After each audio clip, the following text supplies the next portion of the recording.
Hello बच्चों, क्या हाल चाल और बताइए। कैसे हैं आप सब? आपकी पढ़ाई कैसी चल रही है? Welcome to my channel. Myself Rohit Kesari. आज हम स्वागत करते हैं आपका अपने चैनल पर। और इस इकोनॉमी के सेशन में ये आज का शायद सातवां आठवां वीडियो है। सॉरी, आज का नहीं, मतलब इस सीरीज का। ठीक है। इस जीवन के संघर्ष में आपका स्वागत है। और बताइए, हाउ इज़ योर स्ट्रगल? आपका संघर्ष कैसे चल रहा है? इसको ज़रूर कमेंट में मेंशन कीजिएगा। मैं कहता हूँ रोज़ ना, आपकी सिटिंग हावर क्या है, ईमानदारी से उसको कमेंट में लिखिएगा। इससे पता चलता है कि आपकी कैपेसिटी क्या है। ठीक है।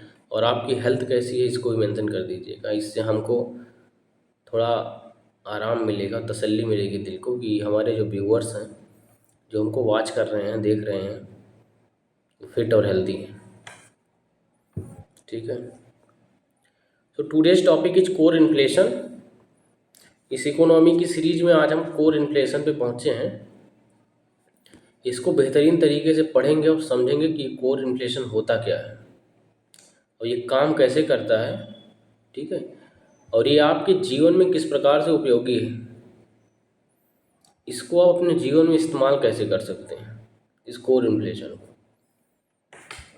मेरे हिसाब से इकोनॉमी का हर वो सेशन या फिर हर वो चैप्टर, जो कुछ भी दिया गया है अर्थव्यवस्था की किताब में, वो सब कुछ हमारे जीवन में उपयोगी है और हम उसका यूज कर सकते हैं। ठीक है। तो मैंने जैसे अभी एक शब्द कहा ना, welcome to your life struggle. इस संघर्ष के जीवन में आपका स्वागत है। स्ट्रगल, ये शब्द थोड़ा अच्छा नहीं लगता हमें। संघर्ष, इस शब्द में एक उत्तेजना है।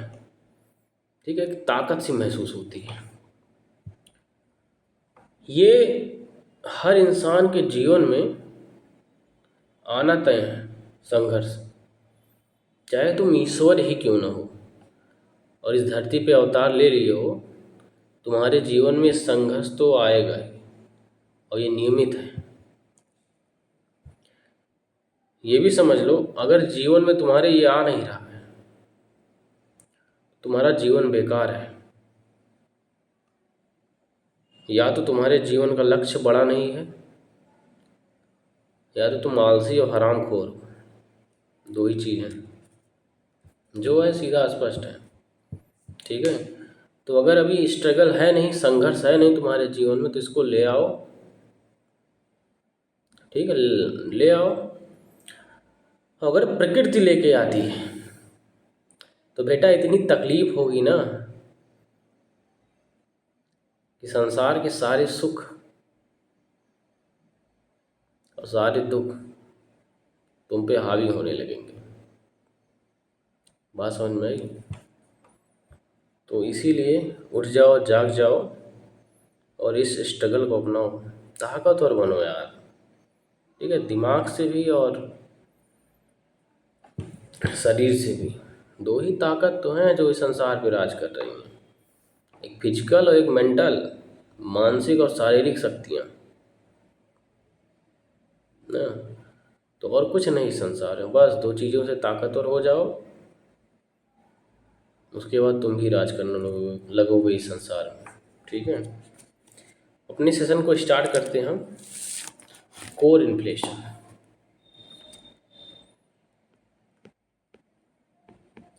कोर इन्फ्लेशन, ठीक है। क्या है इसमें? इन रिसेंट टाइम, और आज जो बजट आया है 24-25 का, उस पूरे बजट को एक बार ध्यान से जाकर देखना और पढ़ना और समझना उस बजट को कि उसमें लिखा क्या क्या है। क्योंकि यार वो तुम्हारे लिए ही आया है। खैर, बजट तो आम आदमी के लिए होता ही नहीं, लेकिन तुमको समझ में आएगा कि तुम्हारा पैसा जा कहाँ रहा है। कितने निबट्टे हरामखोर लोग हैं जो तुम्हारा पैसा खा रहे हैं। ठीक है, तो बजट को आज पढ़ना ज़रूर। आगे हम स्टार्ट करते हैं। So recent time many expert have suggested core inflation. कई इकोनॉमिस्ट ने बताया कि कोर इन्फ्लेशन के बारे में कि इसकी इम्पोर्टेंस क्या है, इसकी वैल्यू क्या है। जो आज तक हम इन्फ्लेशन को मीज़र करते आए हैं, अगर हम उसमें कोर इन्फ्लेशन को भी ऐड करते हैं तो उससे होगा क्या, उसका इम्पैक्ट क्या होगा, वही चीज़ हम यहाँ पे पढ़ेंगे। कोर जैसे कि आपको पता ही होगा, कोर मतलब मुख्य, जहाँ से सारी धाराएं निकलती हैं। किसकी धाराएं? इकोनॉमिक की धाराएं, वही कोर होता है। जैसे आपकी कंट्री की कोर इंडस्ट्री है, रिफाइनरी है, स्टील है, सीमेंट है। ठीक है, दीज आर कोर इंडस्ट्रीज। यहाँ से कई धाराएं निकलती हैं, मतलब कई छोटे छोटे सेक्टर यहाँ से जुड़े हुए हैं। अगर इस कोर इंडस्ट्री में इम्पैक्ट आता है, कोई ऐसी घटना घटती है जो ये यहाँ से डिस्टरबेंस क्रिएट होता है, तो जितने भी और छोटे छोटे सेक्टर जुड़े हुए हैं यहाँ से सब हिल जाते हैं। बात समझ में आई?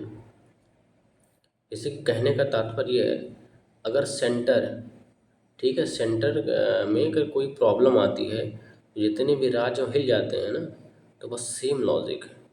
कोर में अगर दिक्कत आएगी, जितने भी तुम्हारे सेक्टर हैं सब डगमगा जाएंगे। आगे बढ़ते हैं, अभी समझते हैं क्या क्या बोल रहा है।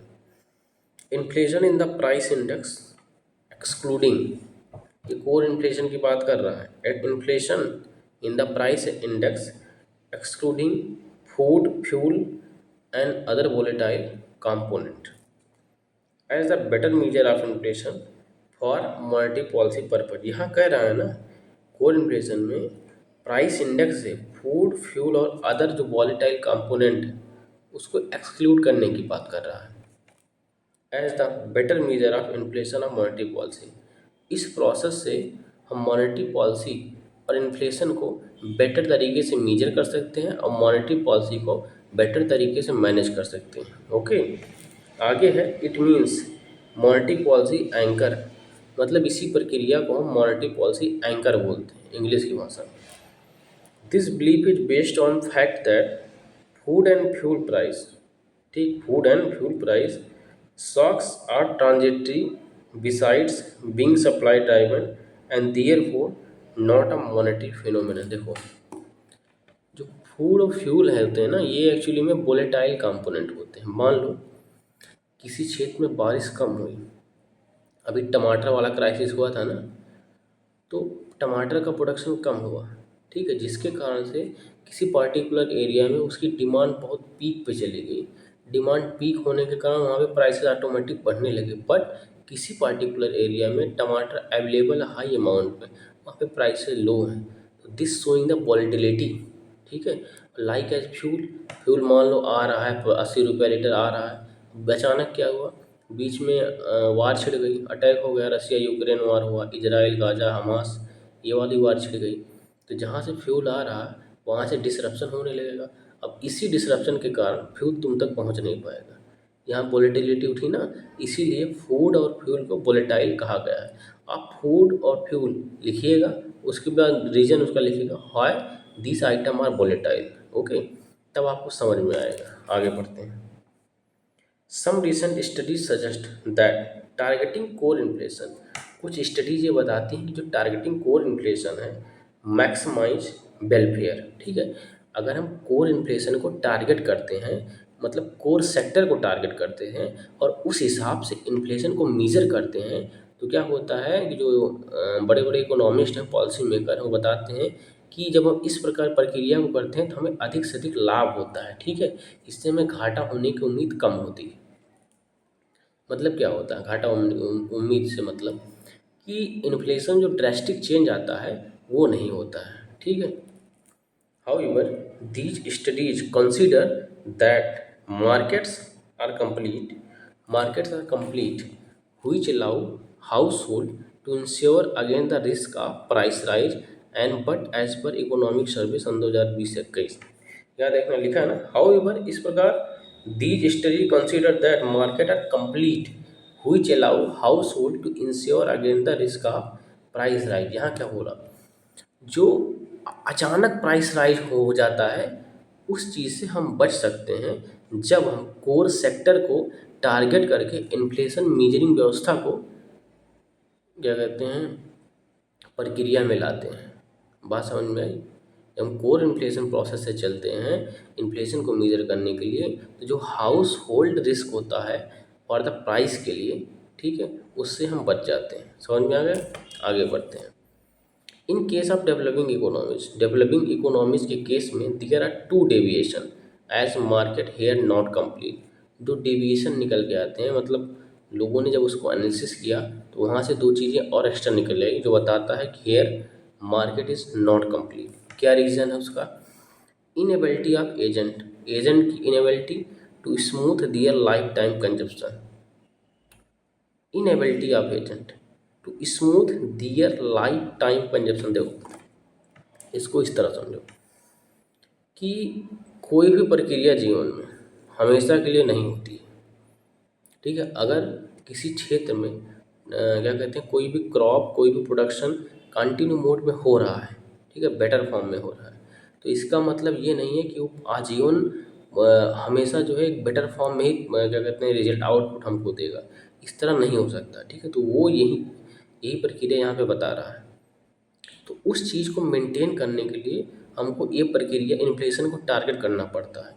इससे क्या होता है, जब हम टारगेट करते हैं हमारे पास डाटा ड्राइवन डाटा निकल के आता है, उसी डाटा के हिसाब से हम क्या कहते हैं अपनी पॉलिसी बनाते हैं और बजट को एलोकेट करते हैं। समझ में आया? ये प्रक्रिया आगे देखते हैं। तो सोचो एक इन्फ्लेशन के जरिए से कितनी चीज़ें कनेक्ट होती हैं, इस चीज़ को समझा करो और पर डे इस चीज़ को लिखा करो। इन्फ्लेशन लिखो, उससे कनेक्टेड जितनी भी चीज़ें हैं सबको लिखो। उसके बाद क्या कहते हैं फिर से उसके बाद पढ़ो, तब तुमको समझ में आएगा। सेकंड टॉपिक लिखा है other structure differences such as a high share of food in household consumption या फिर एक्सपेंडिचर। समझ में आया? आगे बढ़ते हैं। सम स्टडीज सजेस्ट दैट, कुछ स्टडीज ये कहती हैं while under complete market in case of complete market के सेंस में choice of targeting strict core inflation, choice of targeting strict core inflation is the best policy, ठीक है। मतलब क्या बोला, कंप्लीट मार्केट के सेंस में मतलब दो प्रकार की मार्केट हुई ना, एक इनकम्प्लीट हुई एक कंप्लीट हुई। कंप्लीट मार्केट के सेंस में जो कोर इन्फ्लेशन को टारगेट किया जाता है वो बेस्ट होता है, ठीक है। उसके बाद बोला जा रहा है with incomplete market headline inflation targeting is welfare improving relating to core inflation targeting. Okay, इसे यहाँ क्या बोला जा रहा है, इनकम्प्लीट मार्केट में जो हेडलाइन इन्फ्लेशन टारगेटिंग होती है इस वेलफेयर, मतलब ये प्रोसेस एक्चुअली में गुड होता है, ठीक है, किसी भी मार्केट के इन्फ्लेशन को इम्प्रूव करने के लिए। उसके बाद लिखा क्या गया, recent RBI working on paper titled are food prices really flexible. मतलब आरबीआई ने पेपर पे वर्क करके बताया कि फूड प्राइसेस जो होते हैं वो रियली फ्लेक्सिबल होते हैं। जो फूड प्राइस आर्टिकल होता है ना वो रियली में फ्लेक्सिबल होता है, ठीक है। फूड प्राइस आर्टिकल मतलब फूड प्राइस आइटम जो होता है, इस पे क्या कहते हैं एक कमेटी बनी थी, क्या बोलते हैं नाथनल नाथनल कमेटी जो थी उसने इसको ड्राइव किया था, बताया था कि how is food particle particle नहीं फूड आर्टिकल और फूड प्रोडक्ट इज फ्लेक्सिबल, किस प्रकार होते हैं।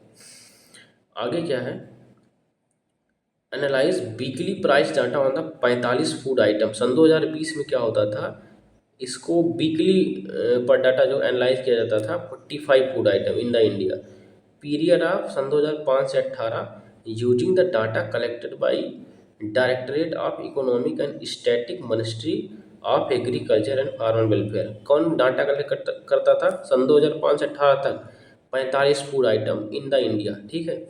तो कौन था वो, मतलब रिपोर्ट किसको सौंपी जाती थी, directorate of economic and static और ministry of agriculture and farmer welfare. इसको तुम ध्यान में रखना, ये पूछता है यूपीएससी, ठीक है।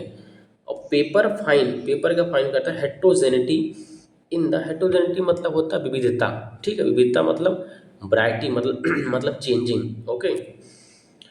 In the extent of price stickiness among the food product given wide variation in the price stickiness of food items, मतलब एक जब इन्होंने एनालाइज किया तो इन्होंने देखा कि टमाटर का अलग क्या कहते हैं फ्लैक्चुएशन रहता है, और आलू का अलग फ्लैक्चुएशन रहता है, अदर जो गेहूं फूड आइटम है या फिर दाल है, इन सब का अलग अलग, मतलब कि इनके बिहेवियर में, बिहेवियर मतलब क्या हुआ, पैदावार प्रोडक्शन, उसी के कारण से सारा फ्लैक्चुएशन होता है। जिस जिस हिसाब से प्रोडक्शन होगा उसी हिसाब से प्राइस भी अप्स एंड डाउन होगा, ठीक है, उस फूड आर्टिकल का, फूड आइटम का, ठीक है। तो यहाँ यहाँ इसीलिए लिखा गया है given wide variations in the price stickiness of food item, okay.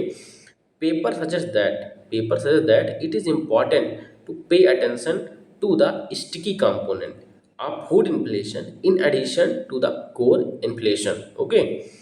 Capture the price movement, to capture the price movement, मैंने क्या कहा था, प्राइस में फ्लक्चुएशन रहता है ना, तो इस प्राइस मूवमेंट को कैप्चर करने के लिए in a better way RBI started using the refined core inflation to in the recent time. पहले फूड आइटम को एक्सक्लूड किया गया था, लेकिन इन द रिसेंट टाइम में क्या हुआ, इसको भी इंक्लूड कर दिया गया, जिससे हम क्या कहते हैं, उस प्राइस को हम टारगेट कर पाते हैं, ठीक है, उसको हम क्या बोलते हैं, उसको हम समझ पाते हैं, उस प्रक्रिया को देख पाते हैं कि वो चल कैसे रहा। बात समझ में आई। तो ये प्रक्रिया है। तो एक्चुअली में क्या होता है, जैसे पहले हम फूड आइटम और फ्यूल को इंक्लूड नहीं किए थे इकोनॉमी क्या कहते हैं कोर इन्फ्लेशन के सीरीज में, अब हम इंक्लूड क्यों कर रहे हैं, क्योंकि क्या हुआ, अब इसकी स्टेबिलिटी आ गई है, ठीक है। क्योंकि अब आपको मतलब आप भी देखते होंगे, अगर आपके पास खेत है तो जो गेहूं पैदा होता है आपके खेत में ना, 5 कुंटल, 4 कुंटल, 3 कुंटल, मतलब हर साल इतनी रेगुलरिटी बनी रहती है। तो इस चीज़ को कनेक्ट करो यहाँ से, मैं जो बताने की कोशिश कर रहा हूँ, गेहूँ 5 कुंटल, 3 कुंटल, 4 कुंटल पर बीघा, ठीक है। आपके मतलब हर जो भी किसान बोता है उसके हर किसान के खेत में लगभग इतना गेहूँ तो होता ही है। बात समझ में आई। दाल भी उसी रेंज में होने लगेगी, मतलब रेगुलरिटी आ गई, ये प्राइस स्टेबिलिटी आ गई। बात समझ में आई। जब प्राइस स्टेबिलिटी आ गई, इस कारण से इसको इंक्लूड करना कंपलसरी हो गया था। अगर ये वोलेटिलिटी इसमें ज़्यादा होती तब प्रॉब्लम थी। मानसून भी उतना फ्लैक्चुएट नहीं होता है, ठीक है, मतलब आप मतलब बहुत ही कम देखने को पाएंगे किसी एरिया में, मतलब लार्ज क्वांटिटी या फिर अमाउंट में सूखा पड़ा हुआ है, ठीक है। बात समझ में आई। ये प्रक्रिया है। अगला टॉपिक है स्क्यूफ्लेशन। इसको हिंदी में बोलते हैं तिरछा मुद्रास्फीति, स्फीति, स्फीति बोलते हैं आई थिंक, स्क्यू इन्फ्लेशन। ये देखो, ठीक है। इसमें क्या है, economics usually distinguish between inflation and the relative price increase. देखो, इकोनॉमिक्स जो थे, ठीक है, जब चीज़ों को देख रहे थे, यूजली डिस्टिंग्विश बिटवीन इन्फ्लेशन और रिलेटिव प्राइस इंक्रीजेज। जब इन्फ्लेशन आता है तो ये एक्चुअली में कोर्स इन्फ्लेशन से रिलेटेड है, ठीक है। मान लो किसी वस्तु का प्राइस इंक्रीज हो रहा है तो उसके साथ दूसरी वस्तु का भी प्राइस इंक्रीज है। मतलब क्या, अगर दूध का प्राइस इंक्रीज हो रहा है तो उसके कारण से चाय की कीमत भी बढ़ेगी ना। तो it's a reason behind that. ये है relative inflation, relative price increase बोला गया है। इसमें क्या है, इसकी इन्फ्लेशन में inflation refer to a sustained across the board price increases, refer to a sustain बोला गया इस इन्फ्लेशन को। Skew inflation refer to a sustained across the board price increase, whereas relative price increase is a reference to an episodic price rise pertaining to one or a small group of commodities। वही बता रहा हूँ ना, अगर दूध का price increase हो रहा है उसी के कारण से पूरी चाय की प्राइस इंक्रीज हो रही है। इसकी इन्फ्लेशन को समझो। ये जब क्या कहते हैं इन्फ्लेशन राइज होता है, ये एक एक के राइज होने से वो जो पार्टिकुलर ग्रुप नहीं होता है, चीनी, चाय पत्ती, ठीक है, और उसके बाद अदरक वगैरह जो उसमें डाला गया, पार्टिकुलर ग्रुप का प्राइस इंक्रीज होने लगता है। This is a simple definition of the inflation, understood. आगे बढ़ते हैं। This leaves a third phenomena. अभी देखो थर्ड फिनोमेना है क्या, namely one in which there is a price rise और वन और a small group of commodities over a sustain period of time. ये एक्चुअली में देखो, जो प्राइस इसका राइज होता है किसी एक सस्टेन पीरियड ऑफ टाइम के लिए ही राइज होता है, या फिर सस्टेन पीरियड ऑफ टाइम तक ऐसे राइज होता चला जाता है, ठीक, सस्टेन पीरियड ऑफ टाइम तक राइज होता चला जाता है। आगे क्या है, skew without a traditional designation. देखो, अच्छा तुमने कभी सोचा कि जब राजा महाराजाओं का समय था, उस समय लोग इन्फ्लेशन को मेजर कैसे करते थे? उस समय भी तो करेंसी वगैरह बनी थी ना। बार्टर सिस्टम तो बहुत पहले था। जब बार्टर सिस्टम था तो राजा महाराजा थे ही नहीं। होंगे भी तो मतलब इसमें स्मॉल यूनिट में, ठीक है, लेकिन करेंसी क्या कहते हैं, और मतलब मुद्रा जो होती है वो बनती तभी है जब कोई उसको रेगुलेट करने वाला होता है ना। तो तुमने हिस्ट्री पढ़ा होगा, जो मापदंड चलाए जाते थे, ठीक है, अलाउद्दीन खिलजी के द्वारा, ठीक है, और उसके बाद अकबर के द्वारा जो चलाए जाते थे, वो इसी इन्फ्लेशन को टैकल करने के लिए ही चलाए जाते थे। वही प्रोसेस है, उसी को बोलते हैं ट्रेडिशनल ट्रेडिशनल मेजरमेंट इन्फ्लेशन, ठीक है।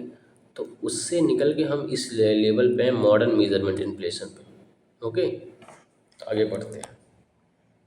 Skew inflation is a relatively new term to describe this third category of price, ठीक है। In India food prices rose steadily, food prices rose steadily मतलब धीरे धीरे, बहुत हाई स्पीड नहीं रहती फूड प्राइस की बढ़ने के लिए, ठीक है। During the last month of सन 2009 एंड अर्ली मंथ ऑफ सन 2010, even through prices of non food item continue to be relatively stable. मतलब कंटिन्यू 9 से 10 अगर देखोगे तो फूड प्राइस के क्या कहते हैं, फूड प्रोडक्ट के जो प्राइस है वो क्या कहते हैं, स्टेबल मोड में है। As this somewhat unusual phenomenal and stubbornly, मतलब क्या हुआ स्टबॉर्नी, मतलब समथिंग लाइक स्ट्रिक्टली, किसी चीज़ को जब तुम स्ट्रिक्ट फॉर्म में कंट्रोल करते हो तो उसको स्टबॉर्नी बोलते हैं। As this somewhat unusual phenomenal stubbornly persisted, policy maker comfort on how to bring it to an end. Term escuflation made an appearance in the internal document of government of India. देखो actually में क्या होता है, जो एस्क्यूफ्लेशन होता है ना, इसका जो इम्पैक्ट होता है, जब गवर्नमेंट डाटा इकट्ठा करती है कोर इन्फ्लेशन को टारगेट करके, अदर इन्फ्लेशन को टारगेट करके, गैलोपिंग इन्फ्लेशन को टारगेट करके, तो वहाँ से जब डाटा मिलता है ना, तो ये स्क्यू इन्फ्लेशन वाला जो होता है ये गवर्नमेंट टारगेट नहीं करती है। तो इसका क्या कहते हैं, जो इम्पैक्ट आया रहता है वो गवर्नमेंट के डाटा में दिखने लगता है। इसका इम्पैक्ट है क्या, बात समझ में, यही है स्क्यू इन्फ्लेशन, ठीक है। Government of India and the then appeared in the print economic survey, इसको तुम पढ़ लेना। आगे बोला गया है skewedness of inflation in the India. Skewedness मतलब स्क्यू इन्फ्लेशन का impact is called skewedness. Inflation in the India in the early month of सन 2010 was obvious from the fact that food price inflation cross the 20% mark in the multiple month. मतलब actually में 20% को actually में देखो कुछ mark set किया गया, उसको इसने क्रॉस कर दिया, ठीक है। Whereas WPI inflation never once crossed 11%, लेकिन WPI जो इन्फ्लेशन था 11% अभी तक क्रॉस नहीं किया, ठीक है। WPI मतलब समझ रहे हो ना, होलसेल प्राइस इंडेक्स। होलसेल मतलब ग्रुप ऑफ इन्फ्लेशन। देखो मैंने अभी तुमको बताया था कि स्क्यू इन्फ्लेशन में क्या होता है, अगर एक का दाम बढ़ता है तो उसके कारण से ग्रुप में पूरी वृद्धि हो जाती है, बात समझ में आई। तो ये स्क्यू इन्फ्लेशन का इम्पैक्ट होता है। It may be pointed out that skew inflation has gradually given way to a lower grade generalize inflation. मतलब ये लोअर ग्रेड जनरलाइज इन्फ्लेशन होता है, ये बहुत धीरे धीरे धीरे धीरे मूव करता है, लेकिन इसका भी इम्पैक्ट होता है इकोनॉमिक स्ट्रक्चर पे। इसके कारण से ही गैलोपिंग इन्फ्लेशन, हाइयर इन्फ्लेशन ये सब अकर होते हैं। ये रीज़न है इसके पीछे का, ठीक है। तो इसको हल्के में लेना नहीं है, आप इसको कनेक्ट करिए ना, आप इसको अपनी फैमिली से कनेक्ट करिए।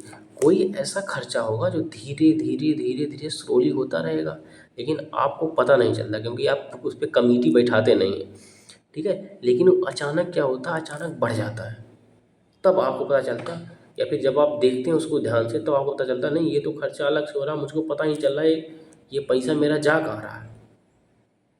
कनेक्ट हुआ ना। स्क्यू इन्फ्लेशन को अपनी फैमिली के स्लोली एक्सपेंडिचर से कनेक्ट करिए, तब समझ में आएगा।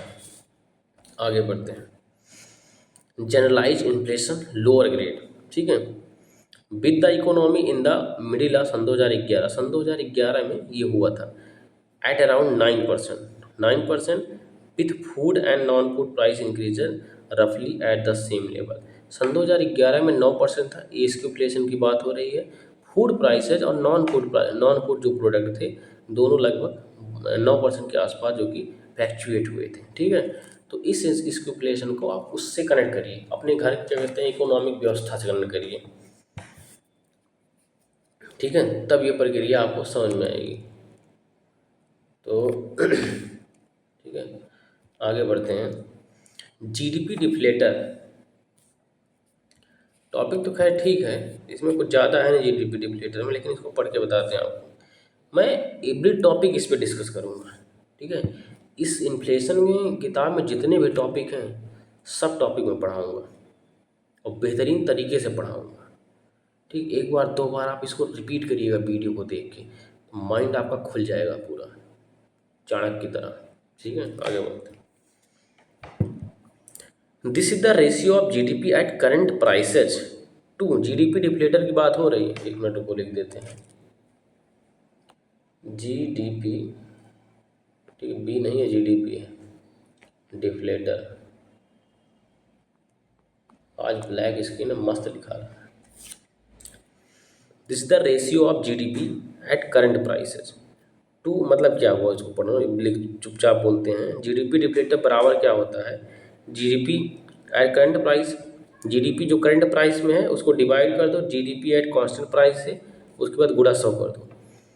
कंट्री है तुम्हारी, कंट्री की जो करंट प्राइस की जीडीपी है, जीडीपी की करंट प्राइस मतलब क्या हुआ, जो करंट रेट की ग्रोथ चल रही है 7%। अभी आज बजट आया, क्या बोला गया, 6.5 से और 7% की ग्रोथ होगी आपकी जीडीपी की, ठीक है। तो ये आपका करंट प्राइस हो, इससे जीडीपी एट कांस्टेंट प्राइस क्या होता है, जो एक्चुअली में कांस्टेंट प्राइस को मतलब देखा जाता है रेगुलर फॉर्म में जो चल रहा है, बेस ईयर को देखा जाता है, वहाँ से लेके जो कांस्टेंट प्राइस अभी तक चला आ रहा है, मतलब ना उससे नीचे ऊपर हर चीज़ कंपेयर करके देखा जाता है। उस कांस्टेंट प्राइस को डिवाइड कर दो और गुणे 100 कर दो, तो उससे आपका जीडीपी डिफ्लेटर निकल आएगा। मतलब यार क्या हुआ, फ्लैक्चुएशन कितना आ रहा है, बात समझ में। This shows that increase in the value of GDP, मतलब क्या हुआ, आपके घर जितना पैसा मौके पे इनकम आ रही है उसको लीजिए, उसको डिवाइड कर दीजिए एक स्टडी इनकम से, एक सस्टेन इनकम से,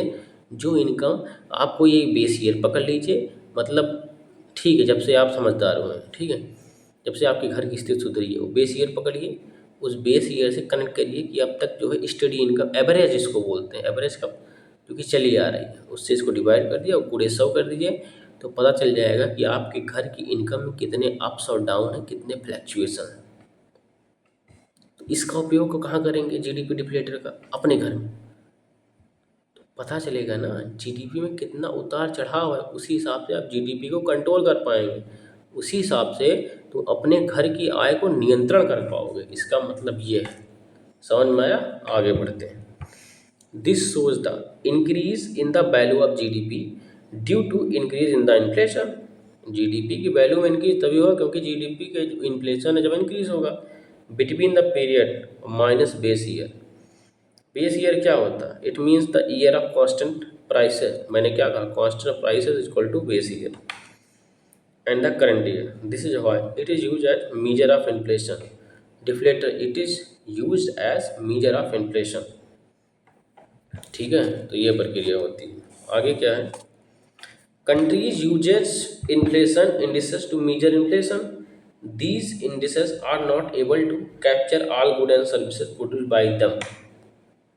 हर मतलब देखो, एक्चुअली में इन्फ्लेशन में भी कई ऐसी प्रक्रियाएं हैं जो हमारा देश छोड़ो, जो भी वर्ल्ड की इकोनॉमिक व्यवस्था है ना उसको पकड़ नहीं पाई है। अगर उसको पकड़ लेना तो ये जो युद्ध वगैरह नहीं हो रहे हैं सब ठप हो जाएं, सब रुक जाएं। रीज़न है, अगर तुम अर्थव्यवस्था को ही सुधार दोगे तो युद्ध किस लिए होंगे, युद्ध क्यों होते हैं, युद्ध भुखमरी के कारण होते हैं। तो तुम्हारे पास खाने को नहीं होगा तभी तुम छीनने के लिए बगल वाले घर में टाँका डालोगे, लेकिन तुम नहीं डालोगे। लेकिन मान लो यही प्रक्रिया तो होती है। अंग्रेज भारत में क्यों आए थे? क्योंकि अंग्रेज के पास खाने के दाने नहीं थे, इसीलिए वो स्मगलर बन के साउथ अफ्रीका के थ्रू हमारे इंडिया का मतलब इसकी भव्यता, इसकी प्रभुता को देख के यहाँ पे अटैक किए, यहाँ पे डाकुओं की तरह आए, लूट के लेके चले गए। बात समझ में आई? तो जिसके घर खाने को नहीं होगा वही डाका डालता है। ठीक है, मतलब ये हुआ। ठीक है, और इन द केस ऑफ इंडिया, तो कहने का तात्पर्य यही था कि अभी इन्फ्लेशन में कई सुधार आने संभावित हैं। कुछ फार्मूला मैं बना रहा हूँ, उसको निकालता हूँ धीरे धीरे। तो उन फार्मूलों से क्या होगा ना, अभी जो आने वाले समय के फार्मूले, ये तो इकोनॉमी बेस लेवल की है। इकोनॉमी भी एक प्रकार की बहुत मिस्टीरियस साइंस है। ठीक है, अगर मतलब ढंग से इसका आविष्कार हो जाए। अब तुम लोग इसमें काम ही नहीं करते हो, तुम लोग बस उठाए किताब खोल लिए, हाँ GDP deflator equal to GDP at current price divide by constant price गुणे 100, बस याद कर लिए, काम खत्म, साइलेंसर की तरह। उसको समझे हो नहीं। ठीक है, रैंचो बनने की कोशिश किए नहीं तुम। तो बताओ इकोनॉमी में आविष्कार कैसे होगा?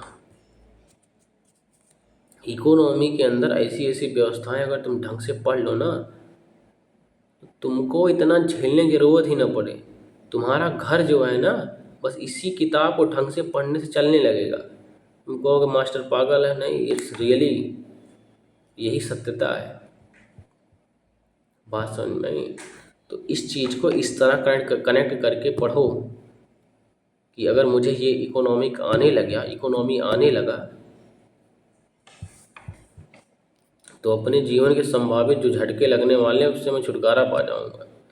ठीक है, और रियलिटी में अगर इन्फ्लेशन पे काम किया जाए ना ढंग से, R&D हो इस इन्फ्लेशन पे, तो अभी जो इजराइल फ़लस्तीन के पीछे पड़ा हुआ है और अमेरिका ईरान पीछे पड़ा हुआ है ना, शांत हो जाए।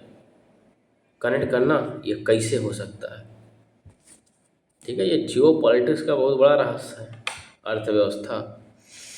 इन the case of India, while services are not included in WPI, मतलब सर्विसेज जबकि WPI में इंक्लूडेड नहीं है, because CPI measure the goods and services. CPI contain only those goods and services, only those which household purchase for consumption. जो house hold मतलब domestic level पे जो चीज़ें खरीदी जाती हैं, जो सर्विस और गुड डोमेस्टिक लेवल खरीदा जाता है, वही CPI के अंदर आ रहा है। ठीक है, such as food, clothing, health, education, etc. and misses several other goods and services. Misses हैं such as intermediate goods, services required by firm, etc. Since the deflator जो होता है वो कवर कर लेता है entire range of goods and services produced in the economy. This is the main use of deflator. जो चीज़ें CPI के अंदर नहीं आती हैं, जो गुड्स और सर्विसेज नहीं आती हैं, when you put, जब तुम फार्मूला लगाते हो डिप्लेटर का, then it cover the all goods and services. बात समझ में आई? तो ये सब कुछ कैलकुलेट करके बता देता है कहाँ कैसे किसको लगाना है ठिकाने। ठीक है, economy it is seen as a more comprehensive measure of inflation. Okay, समझ में आई बात? तो ये प्रक्रिया है, ये तुमको समझना चाहिए। तो ये है पढ़ाई का लेवल, इस तरह पढ़ो ना यार। तुम कनेक्ट करो चीज़ों को। मैं क्यों बार बार कहता हूँ कनेक्ट करो, कनेक्ट करो। UPSC का मतलब यह है कि तुम कितने डायमेंशन को आपस में कनेक्ट कर सकते हो, कितने चीज़ों को आपस में जोड़ सकते हो। ये प्रोडक्ट है, तुम यहाँ बैठे हो प्रोडक्ट पे, तुम यहाँ से कितनी चीज़ों को जोड़ सकते हो ना। अब प्रोडक्ट है, तुमने सोचा, अब जैसे तुम प्रोडक्ट को सोचते हो तुम ट्रैप में फंसने लगते हो। अब तुम ट्रैप पे फंसने लगते हो जब तुम यहाँ पे ट्रैक करते हो T=T मेरा फार्मूला बनाते हो, ट्रैप इक्वल टू ट्रैक, तब तुम सोचते हो, सीखते हो चीज़ों को, फिर वहाँ से तुम कनेक्टिविटी की ओर जाते हो। जब तुम चीज़ों को कनेक्ट करने लगते हो तो स्वतः ही तुम इस प्रोडक्ट को उस लेवल तक पहुँचाने लगते हो। बस यही बिजनेस बन गया, ये है इकोनॉमी। तो इस लेवल पे चीज़ों को पढ़ो ना यार। अर्थव्यवस्था ये है। अरे आज के समय में अमेरिका आँख क्यों दिखा रहा है भारत को, किसी को भी, चाइना को? 2 हाथ जापान को मार दिया, उसके बाद श्रीलंका को मार के भाग गया, पाकिस्तान को मार के भाग गया, ईरान को मार रहा रोज जाके। ये हो क्यों रहा है? अर्थव्यवस्था, उसने इकोनॉमी के कई ऐसे मायने को ढूंढ लिया है जो अभी हम लोग सोच रहे हैं, अभी हम लोग पढ़ रहे हैं। 23 ट्रिलियन डॉलर की इकोनॉमी हमारी, 3 पॉइंट समथिंग 5 ट्रिलियन का सपना देख रहे हैं। समझ में आया? This is the power of economy. अर्थव्यवस्था ही सब कुछ, अर्थव्यवस्था is the Janani of every subject. अगर अर्थव्यवस्था है तो हिस्ट्री, ज्योग्राफी, फिजिक्स सब तैयार हो जा रहे हैं आज के समय में। तुम बड़ी बड़ी कोचिंगों में पढ़ने जा रहे हो, अर्थव्यवस्था तभी जा पा रहे हो ना। और अर्थव्यवस्था नहीं होती, बेकार है सब कुछ। तो अर्थव्यवस्था जो है होना जरूरी है, उसके लिए तुम्हें इकोनॉमी पढ़ना ही पड़ेगा। जिस दिन तुम इस इन्फ्लेशन का प्रयोग मार्केट में करने लगे चीज़ों को समझने के लिए या फिर इन्फ्लेशन को समझने के लिए, उस दिन देश की अर्थव्यवस्था तो बदल ही जाएगी, इतना विश्वास है। क्योंकि जब तुम उस लेवल पे कनेक्ट करोगे ना तो दिमाग तुम्हारा पावरफुल हो जाएगा। जैसे यार तुम साइंस को कनेक्ट करते हो, F equal to M A equal to M A, मतलब क्या हुआ? Force equal to mass into acceleration, Newton second law. तुम इसको क्या कहते हैं, सड़क पे जा रहे हो वहाँ कनेक्ट कर ले रहे हो, ठीक है। Action equal to opposite reaction, किसी को एक थप्पड़ खींच के मारा, अपोजिट तुमको लौटा दिया पड़ाक से एक थप्पड़, एक्शन इक्वल टू रिएक्शन हुआ ना। तुमने वहाँ पे यूज किया न्यूटन थर्ड लॉ, उसी तरह इसका भी प्रयोग किया करो, इस इकोनॉमी का। तुम करते नहीं, उसके बाद तब रोते हो, अरे भैया हमको समझ नहीं आ रहा, हमको ये हो गया वो हो गया, ये पता नहीं क्या लिख दिए इसमें, इन्फ्लेशन लिख दिए, WPI CPI, डिफ्लेटर पता नहीं क्या होता है। इस तरह नहीं होता है।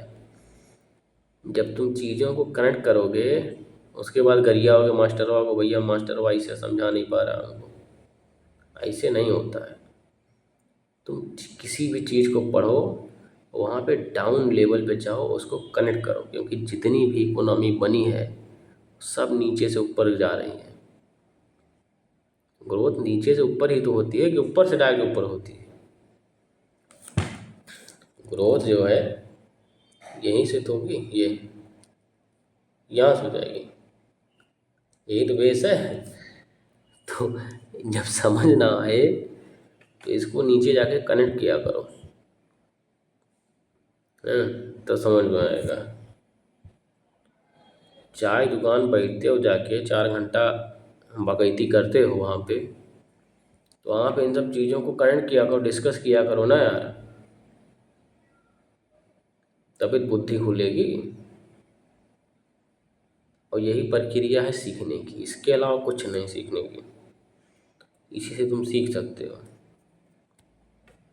ना।